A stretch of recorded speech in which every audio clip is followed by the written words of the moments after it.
क्यों खिलखिला रहे हो?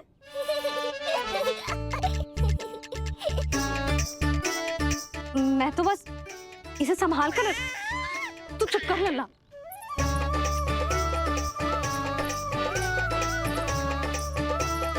देखा लल्ला, बस तेरी मैया मानने ही वाली। उपहार मिल गयो है, तो देखना कैसे मेरी पसंद का भोजन कराएगी।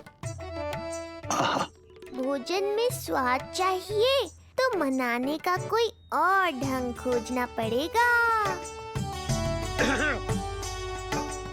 यशोदा, तीव्र भूख लगी है।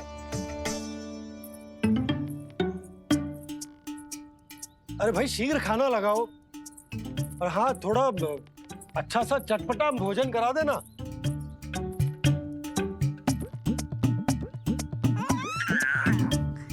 अब देखना अच्छे अच्छे पकवान लेकर आएगी।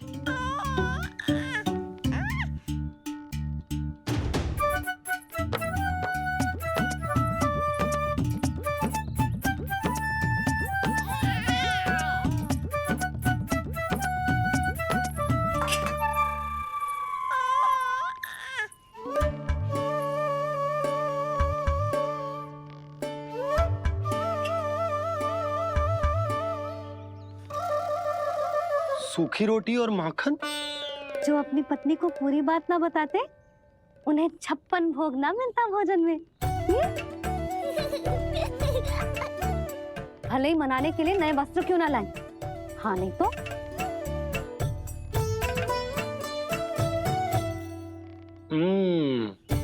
वाह, ये सूखी रोटी और माखन में भी क्या स्वाद है। बस भोजन के साथ तुम ऐसी दो मीठी बातें कर लेती तो आनंद आ जाता। आनंद तो कछुआ पतियों को अपने पत्नियों से बातें छुपाने में भी बहुत आता है लल्ला। देख लल्ला, जब तू बड़ा हो जाएगा ना, तो अपनी जीवन संगिनी से सब कुछ बताइयो, कुछ भी छुपाइयो मत। तभी तो तू अच्छा पति कहलाएगा ना। ना तो रूखी सूखी मिलेगी खाने में। हाँ, अब तक तो चुप्पी साध कर बैठी थी, कम से कम ताना तुम्हारा। ये प्रसन्न होने की बात नहीं है बाबा, अब तक तो केवल बदली छाई थी। ये संकेत है कि अब बादल भी गरजेंगे और वर्षा भी होगी। यशोदा, कब तक बात ना करोगी? अब तो क्षमा कर दो। रानी भाभी, आ जाओ। रानी भाभी, ज्योति जी के यहाँ से कोई आया था और जी मुझे कंठक दे के चलो गो। ओह, दे दो। नारायण भली करे।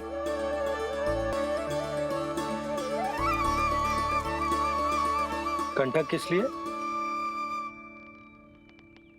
तुझ पर इतने संकट आ रहे हैं ना लल्ला, इसीलिए ज्योतिषी जी से कह के ये यंत्र वाला कंठक मंगवाया है तेरे लिए।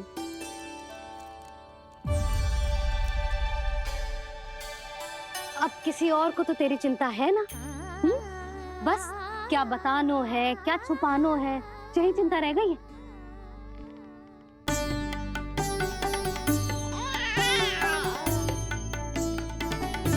यशोदा, चिंता मुझे भी, तभी तो बता ना पा रहा हूं कि हमारे लल्ला पर आने वाले संकटों के पीछे। जान लेंगे उतना ही अच्छा है आपके लिए। गोकुल में पल रहे उस बालक के रूप में स्वयं विष्णु धरती पर आए हैं।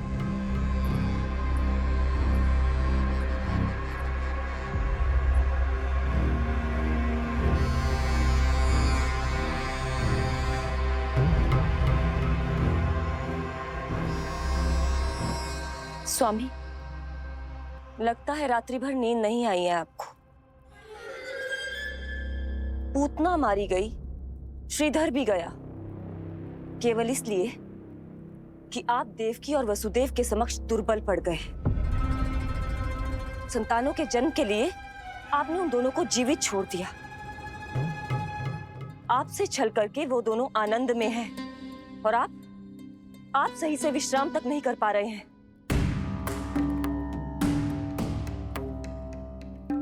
स्वामी, यदि आपके स्थान पर मैं होती ना, तो उन दोनों को ऐसा कठोर दंड देती कि उचित समय पर हस्ती। पहले मैं उन दोनों के उस मायावी बालक का वध करूंगा, फिर उन दोनों को अपने पैरों के तले कुचल दूंगा मैं। किंतु जब तक ऐसा नहीं होता, तब तक उन्हें जीवित रहना होगा, क्योंकि उस शिशु विष्णु के विरुद्ध वही दोनों मेरा सुरक्षा कवच है।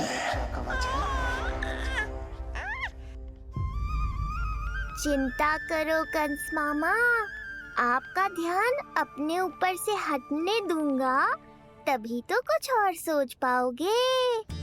पुत्र होने का दायित्व मुझे दोनों के प्रति निभाना होगा, चाहे वो मुझे जन्म देने वाले माता पिता हो या मेरा लालन पालन करने वाले मैया और बाबा, जो इस समय युद्ध के लिए तैयार है।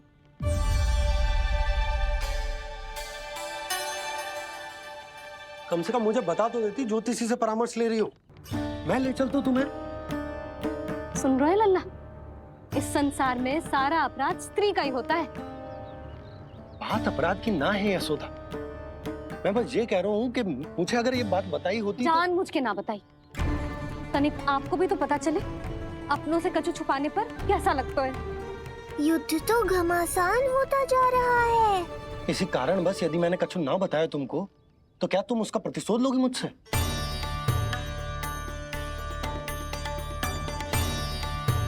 हे नारायण, जी क्या कहना चाहते हैं?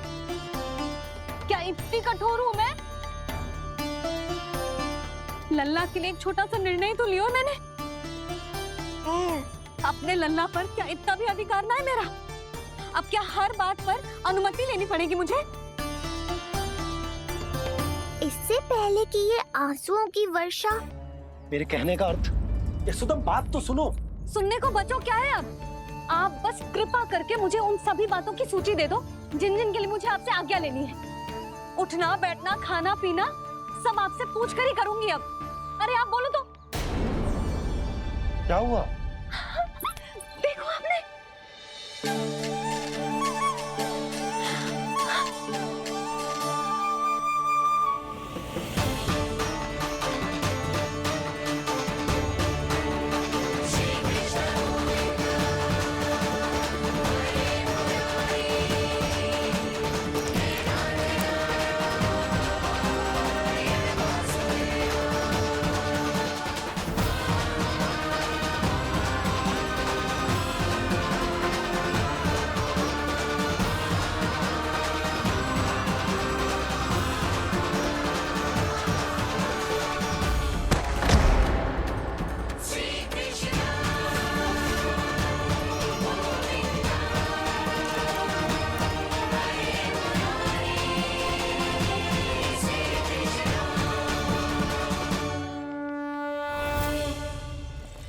हमारे लल्ला ने अपनी पहली करवट ले ली।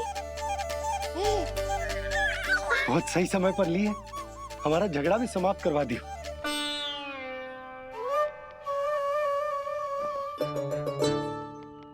यशोदा भाभी, तुम दोनों ने क्षण भर की देरी कर दी। अभी लल्ला ने पहली करवट ली है। हाय, सच्ची? अब भूला जानकी, तुम पूरे गोकुल में मिठाई बंटवाओ। गोकुल के राजकुमार ने आज पहली करवट ली है। हाँ। और यशोदा तुम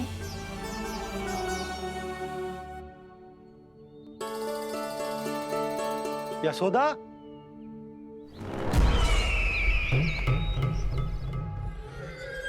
कौन था वो? कहाँ गया? है? कोई तो है यहाँ। ये आप क्या कर रहे हैं स्वामी? कोई तो था, किसी ने तो मुझे धक्का दिया है। ये संभव नहीं है महाराज। इस कक्ष की सुरक्षा इतनी कड़ी है कि एक चींटी भी बिना सुरक्षा जांच के भीतर प्रवेश नहीं कर सकती। किंतु ऐसा हो सकता है जब वो कोई तो था, किसी ने तो मुझे धक्का दिया है। ये संभव नहीं है महाराज। इस कक्ष की सुरक्षा इतनी कड़ी है कि एक चींटी भी बिना सुरक्षा जांच के भीतर प्रवेश नहीं कर सकती। किंतु ऐसा हो सकता है जब वो विष्णु अपनी माया का प्रयोग करे।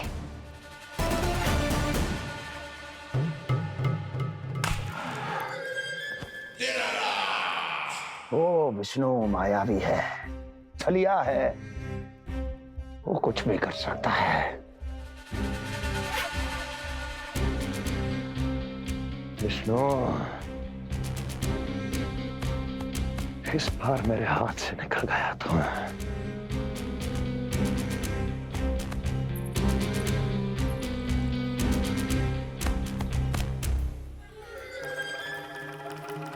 लौह को लौह काटता है। विष का उपचार है विष, और माया का माया। क्या कहना चाहती हो? यही कि इस कार्य के लिए पूतना और श्रीधर जैसों का चुनाव उचित नहीं था। ये सभी तो मानव देहधारी थे जिनकी पहचान सरलता से की जा सकती थी। इस कार्य के लिए आपको किसी ऐसे का चुनाव करना होगा जो मायावी हो, जो अपनी इच्छा शक्तियों से कहीं भी आ जा सकता हो, जो कि इस वातावरण का, इस प्रकृति का हिस्सा लगे, जैसे कि कोई पशु पक्षी।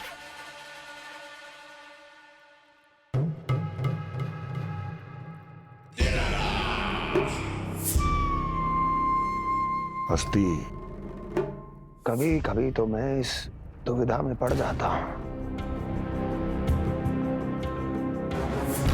कि तुम अधिक बुद्धिमान हो या कपटी।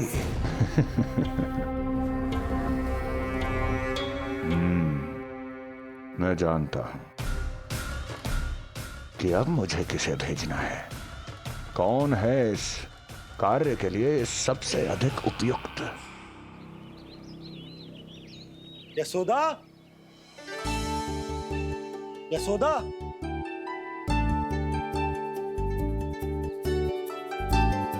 अवश्य ही पूरे गांव में ढिंडोरा पीट पीट कर बता रही होगी सबको। हे प्रभु, आज ना मैं बहुत प्रसन्न हूँ। आज मेरे लल्ला ने अपने बड़े होने का पहला संकेत दिया है। देखो ना आपने।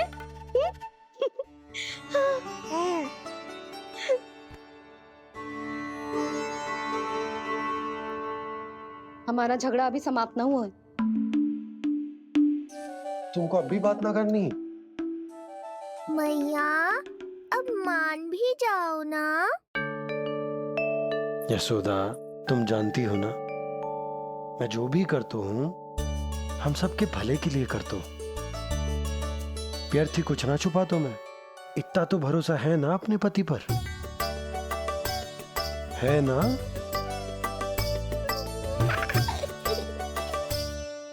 पर फिर भी यदि तुम्हें लगता है कि मुझसे भूल हुई है तो मुझे क्षमा कर दो। ये क्या कर रहे हो आप? कान तो मुझे पकड़ना चाहिए। आवश्यकता से तनिक अधिक क्रोधित हो गई मैं, नहीं? मुझे पता है, मुझसे अधिक मेरा भला बुरा जानते हो आप। मुझे समझना चाहिए ना, यदि आप मुझे कुछ ना बता रहे तो इसमें भी मेरा ही हित होगा।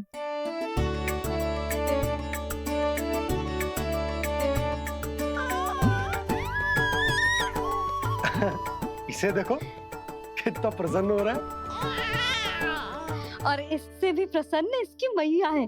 पहले पता होता कि मेरे करवट लेने से आप दोनों का झगड़ा समाप्त हो जाएगा तो मैं पहले ही ले लेता। सुनो जी, मैं ना सुलक्षणा, सुमति और पूरे गोकुल को बता कर आती हूँ कि मेरे लल्ला ने करवट लेना सीख लियो है।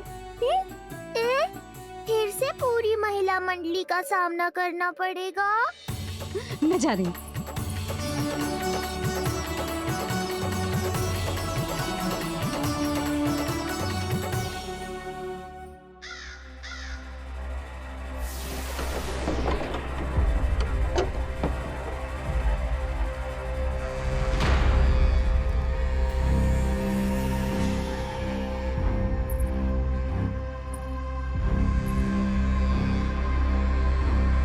इस बार चुना है आपने असली योद्धा महाराज।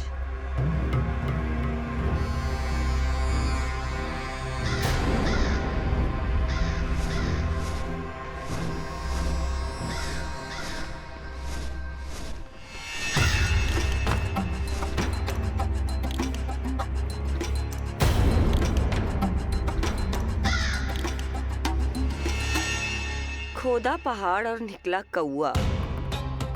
अवश्य ही आपके मस्तिष्क पर कोई गहरी क्षति पहुंची है महाराज। जो कार्य पूतना जैसी राक्षसी और सूक्ष्म बुद्धि जैसा कपटी न कर सका, वो ये नन्हा सा पक्षी कैसे कर पाएगा?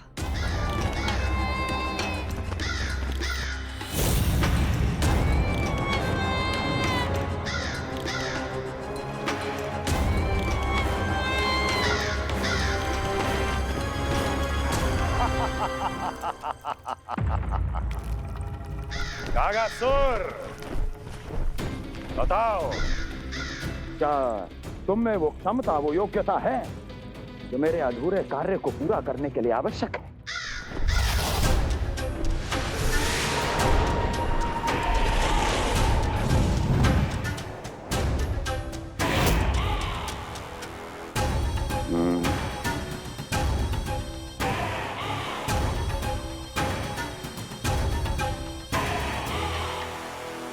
आप आदेश तो दीजिए महाराज। ऐसा कोई कार्य नहीं जो कागासुर नहीं कर पाए। नंद के घर में जो शिशु है उसे मेरे पास लेकर आओ, किसी भी मूल्य पर। जो आज्ञा महाराज। उस शिशु के विषय में जान तो लो।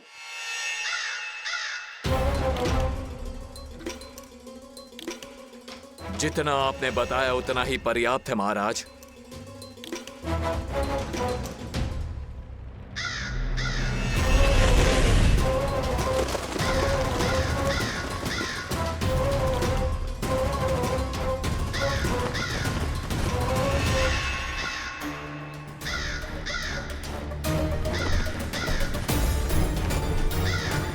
ये कागासुर है स्वामी। कंस अवश्य इसे गोकुल भेज रहा है ताकि वो हमारे पुत्र को हानि। कुछ नहीं होगा उसे, कुछ नहीं।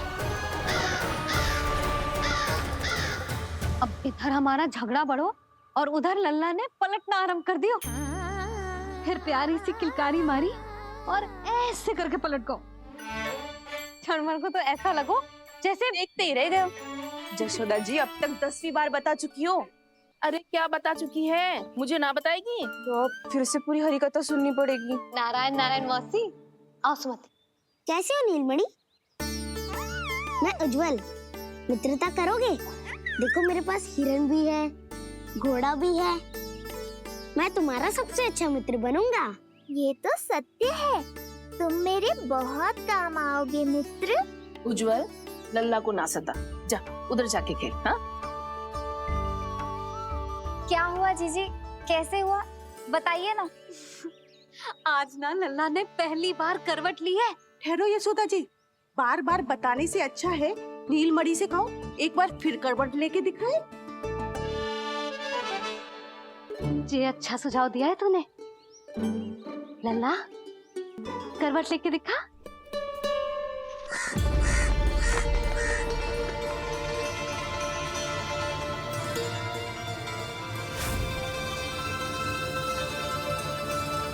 क्या हुआ? बोलो ना लल्ला को, जे तुम्हारी बात थोड़ी ना टालेगो।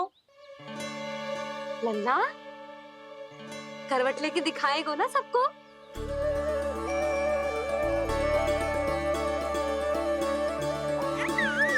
देखो कैसे हंस रहे जे। अभी करवट ले गो।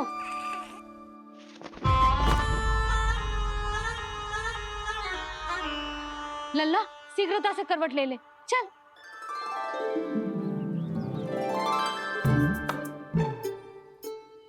सब ऐसे देख रही है जैसे नटनटी का खेल देखने आई हूँ। नीलमणि चल, मेरे कहने में करवट लेकर दिखा दे।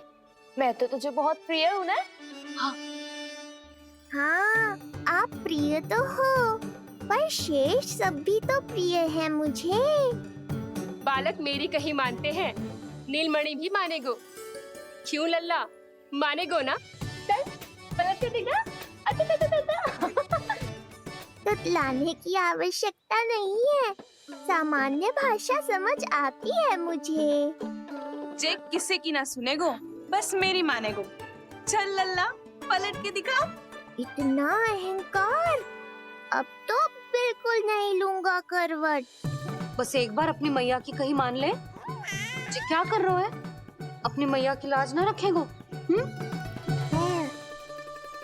यशोदा जीजी, लगता है लल्ला को समझ नहीं आ रहा कि हम सब उसको क्या करने के लिए कह रहे हैं। जी सही कही तूने, इसे करके दिखाना पड़ेगा। उज्जवल